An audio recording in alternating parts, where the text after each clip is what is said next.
In the back, Sonya Deville was signing autographs when Mandy Rose asked her to come on out with her and walk her out for her match with Carmella. And Sonya pointed out that Mandy wasn't in her corner last week for her match. But Mandy said, look, I was covered in Otis's sweat. What do you want from me? So Sonya said, all right, fine. Let me finish what I'm doing here and then I'll meet you out there. And Mandy turns around and there's Otis. And Otis gave her a cake that his mother baked, which she seemed to genuinely appreciate. He also apologized for getting his ham sweat on her last week. So Carmella then goes and beats Mandy Rose. There's your review of that match, by the way. The match is the least important part of all this. The match is the least important part of all this. So backstage later on, Dolph Ziggler walks up to Mandy as she was holding the cake in her hand that Otis had given her from his mom. And he asks her, hey, what are your plans for New Year's Eve? And he's flirting with her. By the way, he's got plans for New Year's Eve. He's wrestling Roman Reigns. And he's flirting with her. He's making a pass at her. I can't blame him.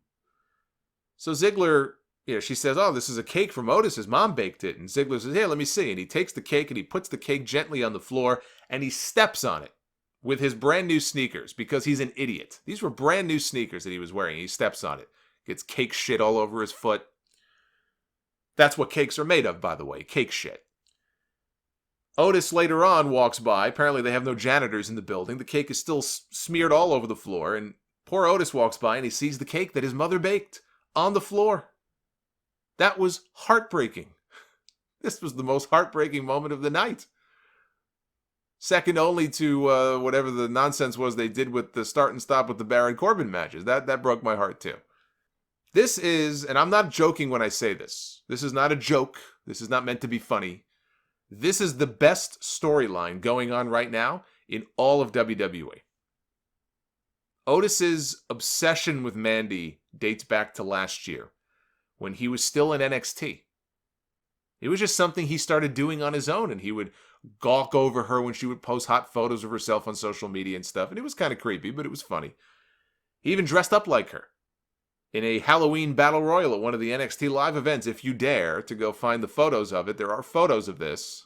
There might be video too, but there's definitely photos of him dressed up as Mandy Rose if you can visualize this. Just be prepared. No amount of bleach will be able to bleach this image from your memories. So now, it was just a silly thing that he started, and now it's been turned into a storyline on television. And it's the best one that they have going. They're still dropping subtle hints of a split or tension between Mandy and Sonya. I wouldn't break them up, personally, if that's where this is headed. But I also thought that they were possibly breaking up Andrade and Zelina and hoping that they weren't, and it looks like that they may be safe for now. So hopefully Mandy and Sonya never actually split. But, I was thinking about this. And imagine they play this Otis and Mandy thing out a few more months, as they should.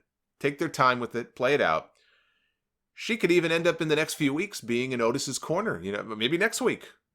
Otis wants to find out what happened, and Mandy's like, oh, it was Dolph Ziggler. Dolph stepped on your mom's cake.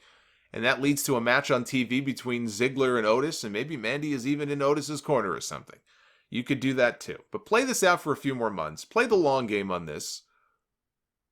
And in the end, maybe Mandy falls for him. She takes a liking to him. Otis is like the everyman here, trying to get the girl, trying to get the hot girl. And imagine if he gets her.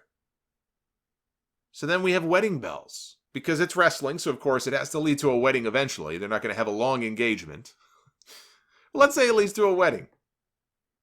Sonya, as they're approaching this wedding date, she just can't understand any of this. And she's trying to, even maybe subtly, she's trying to talk Mandy out of this. Like, are you sure this is what you want to do? I don't know. Do you know what you're doing? Anyway, wedding day arrives.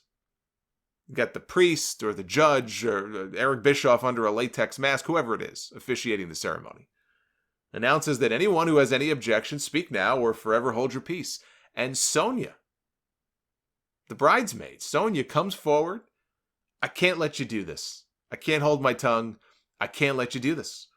And in that moment, you almost think that maybe she's got feelings herself for Otis. I guess that would be the swerve.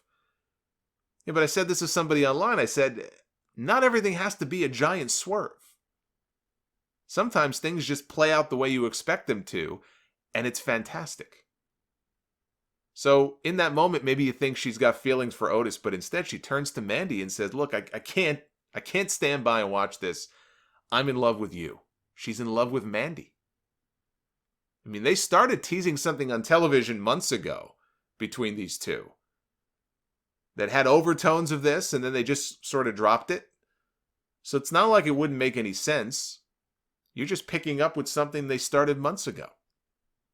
And here's what's great about it also. What's great about it is that if you want, after that, and by the way, Otis and Mandy would never get married. The whole point of this is not to marry them. It's just sort of a means to an end for the storyline. But what's great about it is that if you want to take this in a totally different direction, here you can do that. Here's what you do. You can end up exposing it all as part of a plan that was hatched between Mandy and Sonya. She was never going to marry Otis. They were just fucking with the guy. And Mandy is as superficial as everybody thinks she is after all. Mega heat. You can go in that direction too if you want to. It's just hard. The only problem with an angle like this is that it's hard to envision what options Otis would have to get back at them, short of just smashing them both into the ground, which obviously he can't do. That's the thing. You do a storyline like this where someone gets wronged and the guy just, it becomes like this blood feud and the guy goes after the other guy and beats the shit out of him. Otis is not going to go beat the shit out of Mandy Rose. That's not how this works. But that's, again, that's only if you didn't want to go all the way with the Mandy and Sonya stuff and you wanted to have some kind of swerve there at the end, you could do that. You could just have Sonya reveal her true feelings for Mandy. But the stuff with Mandy and Otis is so simple, yet it's so effective. I love it. It's an easy story to follow. Otis is the most likable guy in the world. You just want to wish the best for this guy. He's so happy when he's got his ham or he's got his cake, or he's around Mandy and he's sweating bullets and, he's such a likable guy. You want to see him succeed. It's relatable.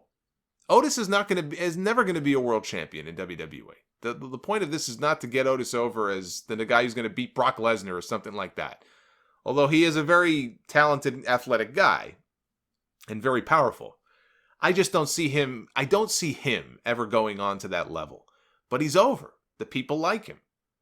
And I like that they're doing this little, almost like a side story with him on TV. And I think you gotta play it out because it's the best story they've got going.